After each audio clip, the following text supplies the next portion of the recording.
ఆవు మాంసం, గొడ్డు మాంసం తింటే తప్ప ప్రోటీన్స్ అందవు.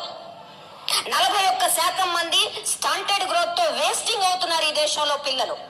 వాళ్ళ ఆహార సంస్కృతిని నాశనం చేయడానికి ఈ ప్రభుత్వాలకు ఏం హక్కు ఉందని అడుగుతున్నా. నీ మతం ఏదైనా కావచ్చు, నీ ధర్మం ఏదైనా కావచ్చు, ఈ దుర్మార్గాన్ని నువ్వు ఎట్లా సంస్కృతిగా కొనసాగిస్తావు?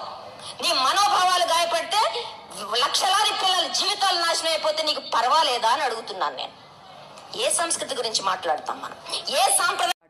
జీవులను చంపకూడదు, దొంగతనం చేయకూడదు, విచ్చలవిడి లైంగిక సంబంధాలు పెట్టుకోకూడదు, అబద్ధాలు చెప్పకూడదు, మెదడును మొద్దుబార్చే మత్తు పదార్థాలు తీసుకోకూడదు అనే ఈ 5 పంచశీలాలని కూడా బుద్ధుడు ప్రతి ఒక్కరూ పాటించాలి అని చెప్పి బోధించాడు.